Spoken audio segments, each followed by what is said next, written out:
This channel does not promote any violent, harmful, or illegal activities. All content provided by this channel is meant for an educational purpose only. দুর্গাপুরের পর হাওড়ায় মহিলাকে কুপ্রস্তাব দেওয়ার অভিযোগ। শাসক নেতার বিরুদ্ধে লোন পাইয়ে দেওয়ার নামে মহিলাকে কুপ্রস্তাব দেওয়ার অভিযোগ। শনিবার রাতে জগৎবল্লভপুর থানায় লিখিত অভিযোগ দায়ের করেছেন ওই মহিলা। তদন্ত শুরু করেছে পুলিশ। তৃণমূলের তরফে অভিযোগ খতিয়ে দেখা হচ্ছে। কাঠগড়ায় জগৎবল্লভপুরের পাতিয়াল গ্রাম পঞ্চায়েতের তৃণমূল সদস্য কাজী সাবির আহমেদ অভিযোগকারণী জানিয়েছেন, মাস 6 আগে ব্যাংক থেকে ঋণ পাশ করিয়ে দেওয়ার প্রতিশ্রুতি দেন সাবির আহমেদ। দফায় দফায় 30,000 টাকাও নেন বলে অভিযোগ। পরে মহিলাকে কুপ্রস্তাব দেওয়ার অভিযোগ ওঠে। কুপ্রস্তাবে রাজি হননি ওই মহিলা। কল রেকর্ডিং পুলিশের কাছে জমাও দেন মহিলা।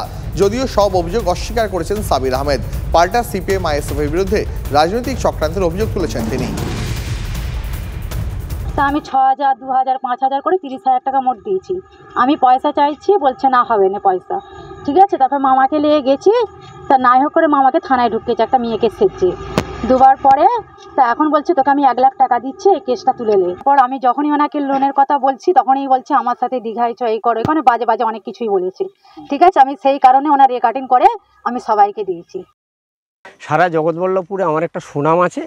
এই সুনামটাকে দুর্নামে পরিণত করার জন্য বিরোধীরা তৃণমূল কংগ্রেসের বিরুদ্ধে আজ থেকে নয়, কখন লোকসভা, কখন বিধানসভা, কখন পঞ্চায়েত নির্বাচন, যে কোনো অ্যাঙ্গেল থেকে বিজেপি,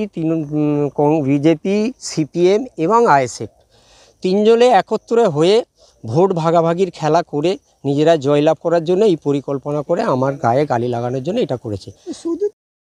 অভিযোগ যদি সঠিক প্রমাণিত হয় তাহলে দল যা ব্যবস্থা নেওয়ার নিশ্চিতভাবেই সর্বভারতীয় তৃণমূল কংগ্রেসের একজন আমি জগৎবল্লভপুরের সাধারণ সম্পাদক হিসাবে কেন্দ্রের বলতে পারি যে ঘটনার সত্য প্রমাণিত হলে যথাযথ ব্যবস্থা এই দলীয় সদস্যর ওপর নেওয়া হবে।